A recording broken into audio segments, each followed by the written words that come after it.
अब कुछ हम लोग वेक्टर क्वेश्चन करने वाले हैं ताकि जितने डाउट्स या कन्फ्यूजन है सब दूर हो जाए। और सबसे बड़ी बात ये है कि ये अगर ये वाला कॉन्सेप्ट तुमने समझ लिया तो बाकी सब तुम्हें समझ में आ जाएगा। आखिरकार मतलब कि आखिरकार वेक्टर में क्या करा रहे हैं, क्यों क्रॉस प्रोडक्ट है, क्या डॉट प्रोडक्ट है, इसलिए इस बात को थोड़ा अच्छे से देखते जाना है ताकि कॉन्सेप्ट तुम्हारा क्लियर हो जाए।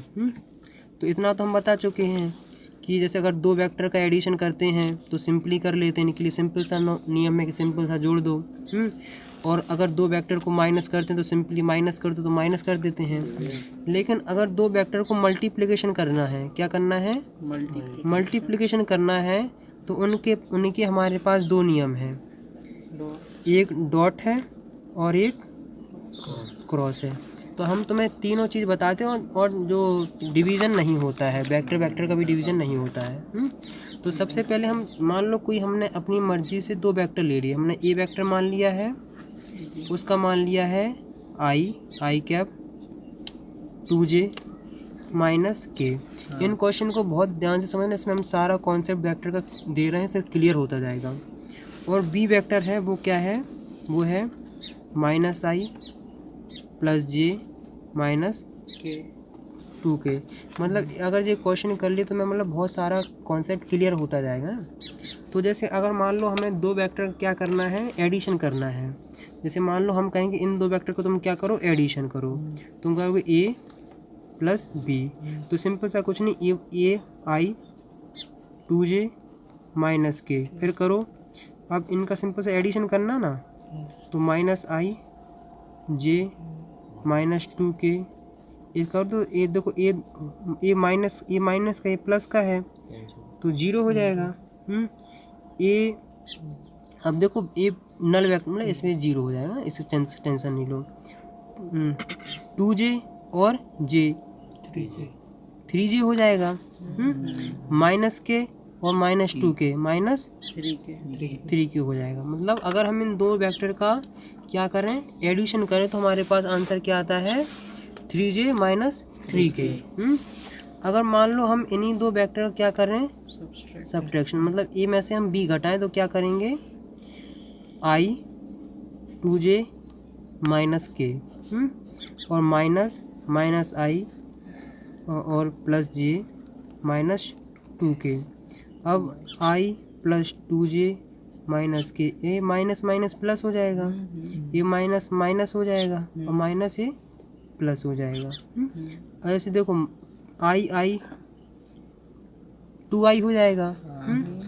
2j - j सिर्फ देखो इन कैप का लगा लेना, हम थोड़ा भूल जाते हैं उसके, तुम इतना ना इतना हो जाएगा। -k और +2k कितना हो जाएगा, प्लस का k। ये हो गया है कि दो वेक्टर का है, क्या है, सब्ट्रैक्शन है। अगर अब हमें अब देखो एडिशन के लिए तो हमारे पास सिंपल सा था, सब्ट्रैक्शन के लिए हमारे पास सिंपल सा था, मतलब एक नियम है दोनों के लिए कि नहीं। अब मल्टीप्लिकेशन के लिए हमारे पास दो नियम हैं। मल्टीप्लिकेशन के लिए हमारे पास दो हैं कि एक है डॉट प्रोडक्ट, डॉट मल्टीप्लिकेशन का मेथड, और दूसरा है क्रॉस प्रोडक्ट, या मतलब क्रॉस प्रोडक्ट, या फिर समझ लो कि क्रॉस मेथड से मल्टीप्लिकेशन करने का हमारे पास दो नियम हैं। इतना समझ लो। तो सबसे पहले हम क्या करते हैं, डॉट प्रोडक्ट के बारे में, हकीकत डॉट प्रोडक्ट के बारे में हम लोग थोड़ा ढंग से अध्ययन करते हैं आखिर क्या है। देखो डॉट प्रोडक्ट क्रॉस प्रोडक्ट से ज़्यादा आसान हो, ज़्यादा सिंपल हो, ज़्यादा जल्दी हो जाता है। अब जैसे मान लो कि अगर हम सबसे पहले मेथड में जाते हैं, उसका नाम है डॉट प्रोडक्ट। डॉट प्रोडक्ट को ही हम स्केलर प्रोडक्ट बोलते हैं। स्केलर प्रोडक्ट इसलिए बोलते हैं ताकि जब दो वेक्टर का जब हम मल्टीप्लिकेशन करते हैं डॉट मेथड से, तो आंसर आता है स्केलर क्वांटिटी, मतलब एक सिंपल सा नंबर, उसके साथ i j एंड k कुछ भी नहीं होता है। सिंपल सी ये कहानी है। हमने कहा ये हो गया है। इसी डॉट प्रोडक्ट को हम बोलते हैं स्केलर। स्केलर प्रोडक्ट हम इसलिए बोलते हैं क्योंकि जब हम दो वेक्टर का मल्टीप्लिकेशन करते हैं डॉट मेथड से, तो उसका आंसर क्या आता है, एक स्केलर, मतलब सिंपल सा नंबर आता है। अभी हम लोग करके दिखाते हैं। जैसे हम तुमसे कहें कि a डॉट बी कर दो, क्या कर दो, ए डॉट बी। तो हमने सिंपल सा मेथड बताया था कि नहीं, कि मान लो आई प्लस 2j माइनस के, इन सब के ऊपर कैप लगाते रहना है, और डॉट माइनस आई प्लस जे माइनस 2k। इसका सिंपल सा हमने मेथड बताया था कि एस आई को लो और एस आई ए लो, इन दोनों के जो कोफिशिएंट हैं उन दोनों लिख दो। यहाँ +1 है, -1 है, तो आंसर क्या आएगा, -1। अब जो है ए इसको लो और इसको लो, 2j और j, तो आंसर क्या आएगा, 2। क्योंकि देखो अब j नहीं आएगा, क्योंकि j into J dot J 1 होता है। तो ये 2 आ जाएगा। अब जो हम लोग बोलने वाले हैं माइनस के और -2 के, इन दोनों का करोगे तो क्या आएगा, प्लस का 2। तो आंसर तुम्हारे पास आया 3। ये देखो, ये एक मैग्नीट्यूड मतलब स्केलर क्वांटिटी आ रहा है कि नहीं। स्केलर क्वांटिटी का मतलब है कि इनके पास कोई आई जे एंड के साथ में नहीं आ रहा ना। जब आई जे एंड के साथ में नहीं आता तो हम सिंपली बोलते हैं स्केलर क्वांटिटी। आई जे के का साथ आना ही होता है क्या, वेक्टर क्वांटिटी। तो शायद तुम्हें डॉट प्रोडक्ट हो गया होगा क्लियर। अभी हमने सिंपल सा देखा है कि ए डॉट बी का एक मेथड तो ये रहा है कि दोनों वेक्टर को हम लोग लिखो, सिंपल सा क्या कर लो, मल्टीप्लिकेशन कर लो। जैसे आई 2j माइनस के, इनका इस, और बी था ये कितना, -i माइनस 2k। इसका आंसर क्या आ रहा था, 3 आ रहा था। एक मेथड तो हमारे पास ए है। दूसरा मेथड ये है कि ए डॉट बी का जो होता है वो था ए बी कॉस थीटा। अब हम सबसे पहले समझते हैं आखिरकार थीटा क्या है। जो थीटा होता है ना, वो angle between vector A and B. तो हम, और जो ए होता है उसको अगर हम समझना चाहें तो ये होता है मैग्नीट्यूड ऑफ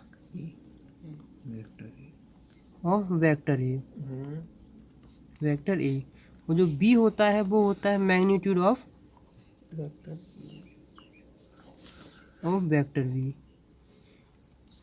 और वेक्टर का मैग्नीट्यूड निकालना काफ़ी आसान है। जैसे अगर हम तुमसे कहें कि जो ए वेक्टर है, क्या है ए वेक्टर, इसका अगर हम मैग्नीट्यूड निकालने के लिए तुमसे बोलें तो ऐसे होता है कि सिंपल से तुम्हें कुछ नहीं करना है। जो ए लिखा है √ ऐसे लगाओ, 1 का स्क्वायर प्लस 2 का स्क्वायर प्लस -1 का स्क्वायर, तो आंसर तुम्हारे पास आएगा √6। √6 है।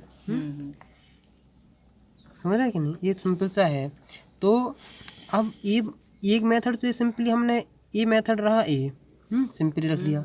अब ए वाला मेथड हम कब यूज़ करते हैं, ये वाला मेथड हम तब यूज़ करते हैं जब ए एंड बी का क्या दिया हो, मैग्नीट्यूड, क्या हो, मैग्नीट्यूड दिया हो ए एंड बी का, और थीटा की वैल्यू भी गिवन हो। ये होता है तब, ये मेथड हम तब यूज़ करेंगे जब मैग्नीट्यूड दिया हो और थीटा की वैल्यू हो गिवन, तब हम ये वाला मेथड यूज़ करते हैं।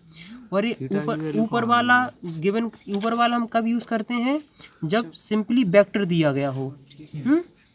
इस क्वेश्चन में तुम्हें थीटा की वैल्यू नहीं दी है। अगर हम मान लें कि हमने अगर गिवन कर दी तुम्हें, हमने कि थीटा इक्वल टू क्या है, हम थीटा इक्वल टू 60 डिग्री मान लेते हैं। क्या है, हमने कहा थीटा की वैल्यू 60 डिग्री। तो अगर हम तुमसे कहें कि ए डॉट बी की वैल्यू निकालो, अगर ए का जो मैग्नीट्यूड है वो कितना है, वो है √6, और बी का जो मैग्नीट्यूड है वो है वो भी 6 ही है। तो अगर हम करेंगे तो हम ए डॉट बी सिंपली होगा, वो क्या होगा, ए बी कॉस थीटा। ए की वैल्यू √6, बी की वैल्यू √6 है, और cos 60 की वैल्यू कितनी होती है, 1/2। इन दोनों को करोगे सॉल्व तो 6 आ जाएगा, और ए हो जाएगा 1/2। आंसर आ गया है 3। एक बात हमेशा याद रखना कि थीटा की वैल्यू तुम अपनी मर्जी से सेट नहीं कर सकते हो। ये तो क्वेश्चन में हमने जो गिवन था वही थीटा मान लिया ताकि तुम्हें थोड़ा क्लियर हो जाए। अगर तुम जैसी थीटा की वैल्यू चेंज करोगे ना, आई जे एंड के की इन दोनों वैल्यू चेंज होना स्टार्ट हो जाएगी, मतलब इसमें वैल्यू चेंज हो जाएगी, इसलिए तो हमने तुम्हें समझाने के लिए किया था है। जैसे अगर मान लो तुम्हारे पास ए वेक्टर दिया है और बी वेक्टर दिया है, क्या दिया है, अब हम तुम्हें समझाते हैं कि डॉट प्रोडक्ट का हम लोग कहाँ ज़्यादा इस्तेमाल करते हैं। जैसे अगर ए वेक्टर और बी वेक्टर हमें दिया है और हमें निकालना है क्या आखिरकार इन दोनों वेक्टर के बीच में कितना एंगल है। जैसे हमें ए वेक्टर गिवन है और बी वेक्टर गिवन है और हमें निकालना है कि इन दोनों वेक्टर के बीच में एंगल क्या है, तो हम सिंपल सा क्या यूज़ करेंगे, वो करेंगे हम डॉट प्रोडक्ट। डॉट प्रोडक्ट ऐसे होता है कि A dot B equal to A B cos theta, तो हमें सिंपली ऐसे लिख सकते हैं कि cos theta equal to A dot B upon A B, A का मैग्नीट्यूड और बी का मैग्नीट्यूड। ए डॉट बी का आंसर क्या आ रहा था, 3। ए डॉट बी का आंसर क्या आ रहा था, 3। ए वेक्टर ए का मैग्नीट्यूड कितना है, √6 और बी का कितना था, √6, तो 3/6 मतलब 1/2 और कॉस थीटा इक्वल टू 1/2। तो ये हम निकाल सकते हैं। हम के डॉट प्रोडक्ट का कब यूज़ करते हैं, जब हमें दो वेक्टर के बीच का एंगल निकालना हो, तो हम तब क्या यूज़ करते हैं, डॉट प्रोडक्ट। अब जो हम दूसरे पे आ रहे हैं उसे हम बोलते हैं क्या, क्रॉस प्रोडक्ट। अब जो हम लोग पढ़ने वाले हैं वो क्या है, वेक्टर प्रोडक्ट, या इसे बोलते हैं क्रॉस प्रोडक्ट। तो इसे सबसे पहले लगते हैं क्रॉस। इस क्रॉस प्रोडक्ट का नाम क्रॉस इसलिए आया है क्योंकि इसमें हम लोग क्रॉस सिंबल से इसे हम लोग डिनोट करते हैं। जैसे डॉट प्रोडक्ट में हम डॉट यूज़ कर रहे थे, इसलिए इसमें हम क्रॉस प्रोडक्ट यूज़ करते हैं। तो जैसे अगर मान लो कोई भी वेक्टर, जैसे दो वेक्टर का अगर तुम्हें क्या करना हो, क्रॉस करना है, ए क्रॉस बी, सिंपल सा हमें क्या करना है, ए क्रॉस बी करना है। तो ए क्रॉस बी में जैसे अगर मान लो हम पिछले वाला एग्जाम्पल ले लेते हैं, पिछले वाले एग्जाम्पल की वैल्यू बोलो क्या थी, तो वो थी जैसे ए वेक्टर क्या था, ए वेक्टर था आई प्लस 2j माइनस के, इनके ऊपर कैप लगाते रहना अपनी मर्जी से। और जो बी वेक्टर है उसकी वैल्यू क्या थी, वो थी -i j और -2k, इतनी है। अगर हम तुमसे सिंपल से तुम्हें वेक्टर का इतना बताया, मैट्रिक्स का नाम सुनते ही शायद तुम्हारे पसीने छूट जाते हो, उसमें समझ में नहीं आता हो, तो सिंपल से तुम्हें पता क्या करना है, यहाँ तुम्हें लिखना है आई, जैसे आई वाला लिखना है ना, तो जैसे इस आई वाले को छुपा लो। अब ये इस नंबर को इस नंबर से मल्टीप्लाई करो। तुमने क्या किया, -2 × 2 -4। अब लगाओ इसमें माइनस, और क्या करो, यहाँ जो इसका नंबर और इसके नंबर को क्या करो, मल्टीप्लाई, तो -1 आएगा, तो -1 ये हो गया है। अब जे में पैदाइशी फंडामेंटली इसमें माइनस का आता है, तो माइनस लगा दो। अब तुम जे वाले को छुपा लो, इसको और इसको क्या करो, मल्टीप्लिकेशन, तो -2 × 1, और फिर माइनस का साइन तो तुम लगा ही दो। और फिर किसका मल्टीप्लिकेशन करो, इसका और इसका, तो -1 × -1। अब हम किस पे आ जाएंगे, अब आ जाएंगे हम के पर। तो के के लिए हम के वाला छुपा लो, इसका मल्टीप्लिकेशन इससे करो, तो 1 × 1 और माइनस का तुम लगा ही दो। इस 2 का मल्टीप्लिकेशन इससे करो, तो -2 × 1। इसका अगर हम सिंप्लीफाई करके देखते हैं तो आएगा आई माइनस और प्लस, माइनस का 3, माइनस का जे तो रहेगा ही, माइनस का 2, माइनस माइनस माइनस ही हो जाएगा फाइनल ओवरऑल, और प्लस के 1, ये -+2 हो जाएगा, तो -3i ये हो जाएगा, प्लस 3j और ये हो जाएगा 3k। मतलब अगर हम ए क्रॉस बी का अगर हम करते हैं तो उसका आंसर आता है कितना, 3i + 3j + 3k।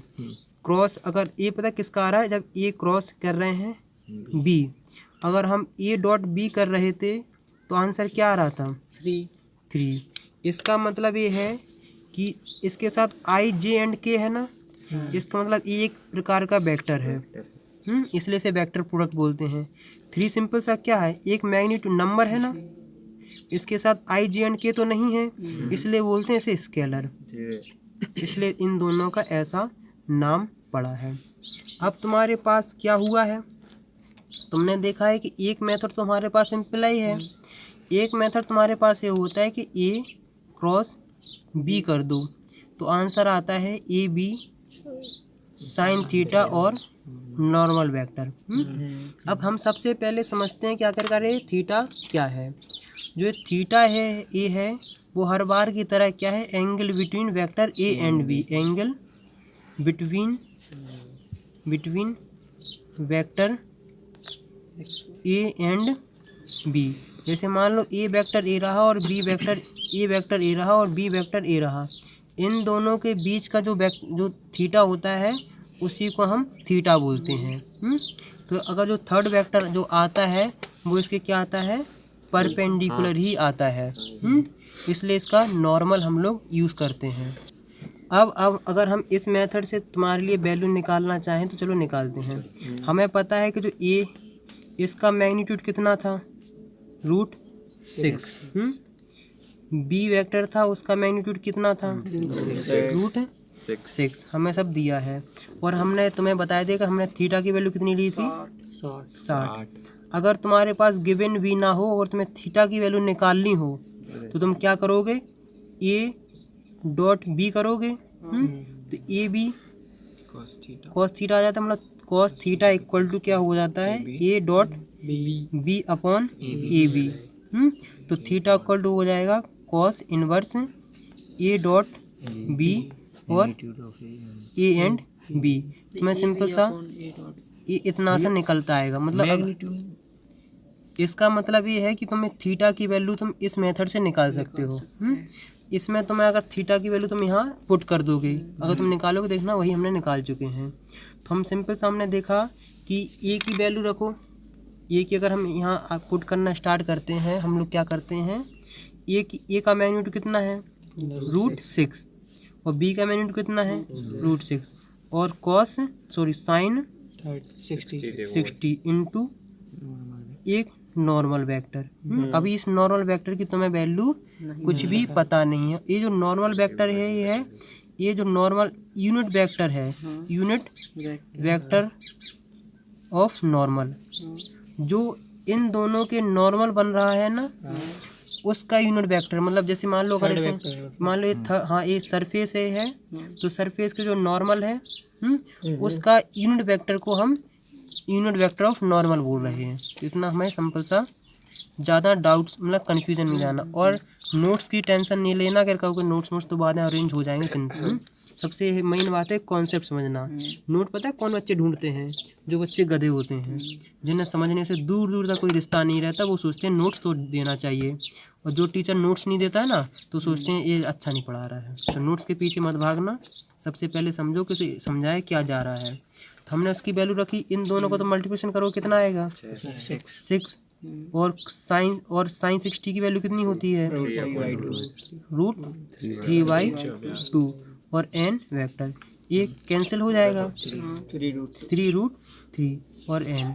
अभी अपन के पास n की वैल्यू नहीं है हमारे पास, लेकिन अगर हम n की वैल्यू निकालना चाहें तो a क्रॉस b हमारे पास है, और a क्रॉस b की वैल्यू शायद हमें पता है कितनी है। हमारे पास a क्रॉस b की जो वैल्यू थी वो थी -3i + 3j + 3k। a cross b equal to क्या हो गया है, 3√3 और n। इसकी वैल्यू तुम पुट करना स्टार्ट करो, -3i 3j + 3k, इन सब के ऊपर कैप लगाना मैं भूल जाता हूँ, √3 n वेक्टर है। तो अगर हम इसकी n वेक्टर की वैल्यू निकालना हम क्या करते हैं स्टार्ट, तो क्या हुआ है, -3i 3j और 3k, इसको √3 इससे कर दो क्या डिवाइड, तो करोगे तो आ जाएगा माइनस का, अब देखो -3 क्योंकि बच्चे ये भी पूछ लेते हैं कि सर ये भैया ये गायब कैसे हो गया है, क्योंकि ज्ञानता की बिल्कुल भंडार है तुम्हारे पास। 3k/3√3। इससे हम लोग क्या करेंगे, सिंपल सा कैंसिल आउट करते जाएंगे। जब कैंसिल आउट करते जाएंगे तो -√3, इसको जब कैंसिल आउट करेंगे तो i√3, इसको जब करेंगे तो k√3। अब कोई बीच में ये भी ना चिल्लाने लगना कि भैया आपने इसके ऊपर कैप नहीं लगा, कैप अपने मर्जी से लगा लिया करो यार। हम उसके साथ, हाँ सॉरी वो वही है, अच्छी बात बता दिया है। इतनी बात है कि उसके ऊपर कैप भी लगा लेना है, कभी कभार गलती से भूल जाते हैं। इसका मतलब है कि जो नॉर्मल वेक्टर तुम्हारे पास आ रहा है उसकी वैल्यू है। इसका मतलब है कि जो ये दो वेक्टर थे, क्या थे, दो वेक्टर थे, ए वेक्टर और बी वेक्टर, इन दोनों के थीटा = 60 था। इन दोनों के जो नॉर्मल है, नॉर्मल मतलब परपेंडिकुलर, ये जो नॉर्मल वेक्टर है इसके भी परपेंडिकुलर है और बी के भी परपेंडिकुलर है। ये ना सोचना कि सिर्फ ए के परपेंडिकुलर है, जब ये दोनों के परपेंडिकुलर हो तभी ये बात मानी जाएगी। जो इन दोनों के परपेंडिकुलर है उस यूनिट वेक्टर मतलब इस वेक्टर का नॉर्मल मतलब इस वेक्टर का यूनिट वेक्टर की वैल्यू है इतनी। समझ रहे कि नहीं? तो आखिरकार हमारे पास इतना सा क्लियर हो चुका होगा। शायद इसमें कोई दिक्कत हो या बताओ। मतलब ये समझ लो कि अगर हम ये समझना अगर चाहें तो अगर हम क्या बता रहे हैं कि जो A×B है वो आखिरकार किस चीज़ की वैल्यू दे रहा है, वो आखिरकार वैल्यू दे रहा है जो थर्ड वेक्टर तुम्हारे पास आ रहा है ना, उस वेक्टर की वैल्यू दे रहा है। समझ रहे कि नहीं? जो तुम्हारे पास थर्ड वेक्टर आ रहा था ना, जैसे इन दोनों के जो परपेंडिकुलर एक वेक्टर आ रहा था ना, उसकी वैल्यू ये तुम्हें दी जा रही थी। मतलब थर्ड जो ये अगर हम समझें कि तुम्हारे पास ये जो वेक्टर निकल के आया था ये वैल्यू, ये थर्ड वेक्टर है which is perpendicular to both A and B के जो सिंपल सा एरिया बनेगा। अब कोई मुझसे अगर ये ना कहने लगना कि भैया ये वाली वैल्यू अलग है और ये वाली वैल्यू अलग है, ये वाला वेक्टर है, इस वेक्टर का यूनिट वेक्टर ए रहा। अगर हम इसी वेक्टर जो हमने निकाला है ना अभी, ये वेक्टर -3i + 3j + 3k, मान लो जो A×B आ रहा है, इसको मान लो हम C वेक्टर मान लेते हैं और इसकी वैल्यू हमारे पास कितनी है, -3i 3j + 3k, इतनी सी है कि नहीं? मान लो हमें सिर्फ इतनी सी कहानी के बारे में सोचना है। इस 3 का तुम मैग्नीट्यूड निकालो, कैसे निकालोगे C का? तो ये कर दो कि नहीं कि -3 का स्क्वायर प्लस 3 का स्क्वायर और 3 का स्क्वायर, तो ये लगभग आ जाएगा 9 तो 27। तो जब 27 को तुम सॉल्व करोगे तो आ जाएगा 3√3। इसका मतलब C वेक्टर है उसका मैग्नीट्यूड तुम्हारे पास कितना है, इतना 3√3। अगर हम किसी भी वेक्टर का यूनिट वेक्टर निकालते हैं तो जैसे मान लो हम इस वेक्टर का यूनिट वेक्टर निकालना है, तो क्या करते हैं कि वेक्टर अपॉन उसका मैग्नीट्यूड, इसको ऐसे भी लिख सकते हैं या फिर ऐसे लिख लो कि वेक्टर अपॉन मैग्नीट्यूड। तो तुम्हारे पास जो वेक्टर है वो आखिरकार तुम्हारे पास क्या है, जो C की वैल्यू है कितनी है, -3i + 3j और +3k, इतनी सिंपल सी हमारे पास कहानी थी। और मैग्नीट्यूड तुम्हारे पास कितना आया, √3। इसको ज़रा तुम अगर सॉल्व करके देखोगे तो ये -3i √3, 3j अपॉन √3 और 3k अपॉन √3, और इसे और सिंप्लीफाई करते हैं तो इससे कैंसिल आउट होगा -√3, ये कैंसिल आउट, j √3, इससे कैंसिल आउट k√3, ये कैप अपने हिसाब से लगा लेना, भूल जाते हैं दोनों से सेम है। ये वाली वैल्यू क्या इसके बराबर नहीं है क्या? इसका मतलब क्या है कि जो थर्ड वेक्टर C है ना वो दोनों एक ही हैं। समझे कि नहीं? इतनी सी तुम्हें सिंपल सी समझने वाली बात थी। अब तुम्हारे दिमाग में एक आखिरी क्वेश्चन और बहुत अच्छा क्वेश्चन एक आता होगा कि भैया हमने जान तो लिया है कि मल्टीप्लिकेशन करने के हमारे पास दो मेथड हैं, एक हमारे पास डॉट है और दूसरा हमारे पास क्रॉस है।